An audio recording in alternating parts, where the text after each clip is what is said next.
Hello' happy Holi to all. সকলো ভালে থাকক। আজি ভিডিঅ'টো ৰাতিপুৱাই ষ্টাৰ্ট কৰি দিলোঁ। আচলতে ৰাতিপুৱা সোনকালে উঠিছিলোঁ, মানে সোনকালে উঠা হৈয়ে কলেজ যাম বুলি, কিন্তু ন'টিচ পালোঁ যে কলেজ বন্ধ। কালিও বন্ধ আছিলে, আজিও বন্ধ, কাইলৈও বন্ধ, কাইলৈ ছানডে'।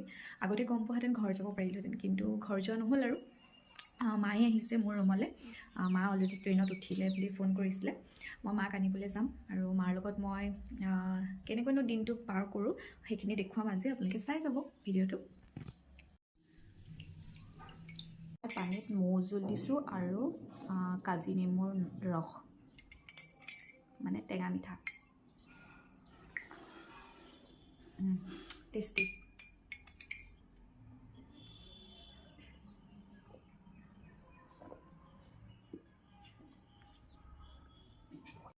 আৰু আজি মোৰ মেগী খাব মন গ'ল, সেইকাৰণে আলু দি মেগী বনালোঁ। খাই বৈ মই গা পা ধুই ৰেডি হ'লোঁ ষ্টেশ্যন যাবলৈ, কাৰণ মায়ে ফোন কৰিলে মই লংকা পাৰ হ'লোঁ, তই ওলাই আহ। সেইকাৰণে মই ষ্টেশ্যন যাবলৈ ৰেডি হ'লোঁ। তাৰপিছত যাওঁতে গাড়ী দেৰিকৈ পালোঁ, সেইকাৰণে মই ষ্টেশ্যন গৈ পাওঁতেই দেৰি হ'ল। মা অলৰেডি আহি বহি আছিলে ষ্টেশ্যনত। আৰু লগ পোৱাৰ পিছত দুটামান বজাৰ কৰিলোঁ, কিন্তু সেয়া ভিডিঅ' কৰা নহ'ল, কাৰণ মই মাক লগ পাই পাহৰিয়ে থাকিলোঁ ভিডিঅ' কৰিবলৈ। আৰু দুইজনী ৰুমলৈ আহি চাহ খালোঁ।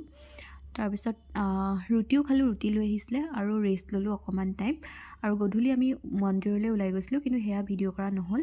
আৰু মন্দিৰৰ পৰা আহি মোক মায়ে শাৰী পিন্ধাবলৈ শিকাই দিলে, কাৰণ মই শাৰী পিন্ধিব নাজানো। আৰু মোৰ কাৰণে মায়ে কচু শাকো লৈ আহিছিলে।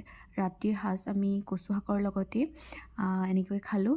আৰু আজিৰ ভিডিঅ'টো ইমানেই। Bye bye.